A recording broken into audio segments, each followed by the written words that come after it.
स्वर्ग और नरक। एक बुजुर्ग महिला की मृत्यु हो गई। यमराज उसे लेने आए।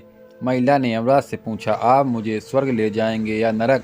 यमराज बोले, दोनों में से कहीं नहीं। तुमने इस जन्म में बहुत ही अच्छे कर्म किए हैं, इसलिए मैं तुम्हें सीधे प्रभु के धाम ले जा रहा हूँ। बुजुर्ग महिला खुश हो गई और बोली, धन्यवाद, पर मेरी आपसे एक विनती है। मैंने यहाँ धरती पर सबसे स्वर्ग नरक के बारे में बहुत सुना है।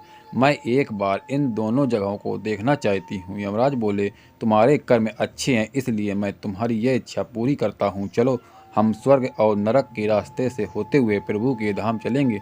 दोनों चल पड़े। सबसे पहले नरक आया।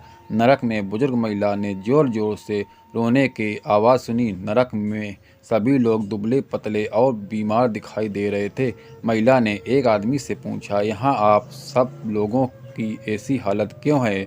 आदमी बोला, तो और कैसी हालत होगी? मरने के बाद जब से यहाँ आए हैं हमने एक दिन भी खाना नहीं खाया। भूख से हमारी आत्माएं तड़प रही हैं। बुजुर्ग महिला की नज़र एक विशाल पतीले पर पड़ी, जो कि लोगों के कद से करीब 500 फुट ऊंचा होगा। उस पतीले के ऊपर एक विशाल चम्मच लटका हुआ था। उस पतीले में से बहुत ही शानदार खुशबू आ रही थी। बुजुर्ग महिला ने उस आदमी से पूछा, इस पतीले में क्या है? आदमी मायूस होकर बोला, ये पतीला बहुत ही स्वादिष्ट खीर से हर समय भरा रहता है। बुजुर्ग महिला ने हैरानी से पूछा, इसमें खीर है तो आप लोग पेट भर के ये खीर खाते क्यों नहीं?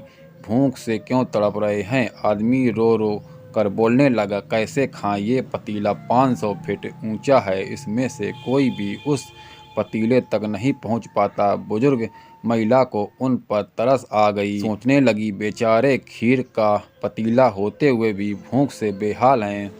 शायद ईश्वर ने इन्हें ही दंड दिया होगा। यमराज बुजुर्ग महिला से बोले, चलो, हमें देर हो रही है। दोनों चल पड़े।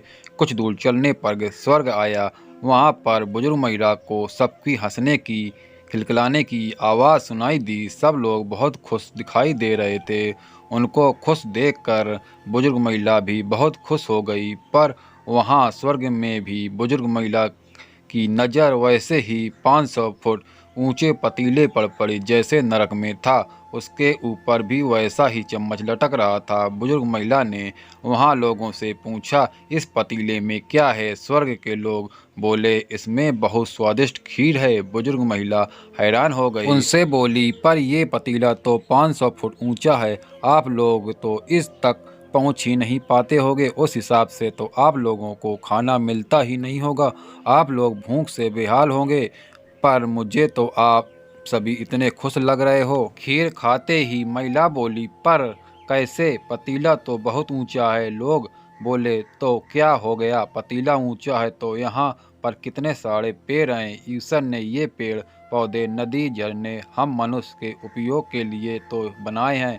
हमने इन पेड़ों की लकड़ी ली, उनको काटा, फिर लकड़ियों के टुकड़ों को जोड़ के विशाल सीढ़ी का निर्माण किया। उस लकड़ी की सीढ़ी के सहारे हम पतीला तक पहुंचते हैं और सब मिलकर खीर का आनंद लेते हैं। बुजुर्ग महिला यमराज की तरफ देखने लगी। यमराज मुस्कुराए बोले, ईश्वर ने स्वर्ग और नरक मनुष्य के हाथों में ही सौंप रखा है। चाहे तो अपने लिए नरक बना ले, चाहे तो अपने लिए स्वर्ग बन। ईश्वर ने सबको एक समान हालतों में डाला है। उसके लिए उसके सभी बच्चे एक समान हैं। वो किसी से भेदभाव नहीं करते। वहाँ नरक में भी पेड़ पौधे सब थे, पर वे लोग खुद ही आलसी हैं। उन्हें खीर हाथ में चाहिए। वो कोई कर्म नहीं करना चाहते, कोई मेहनत नहीं करना चाहता, इसलिए सब भूख से बेहाल है। यही तो ईश्वर की बनाई इस दुनिया का नियम है। जो कर्म करेगा, मेहनत करेगा, उसी को मीठा फल खाने को मिलेगा। अर्थात स्वर्ग एवं नरक आपके हाथ में ही है। मेहनत करो, अच्छे कर्म करो और अपने जीवन का स्वर्ग बनाओ। दोस्तों, ये वीडियो कैसा लगा? वीडियो अच्छा लगा तो वीडियो को लाइक करें, चैनल परिवार चैनल सब्सक्राइब करें। मिलते हैं किसी नेक्स्ट वीडियो में।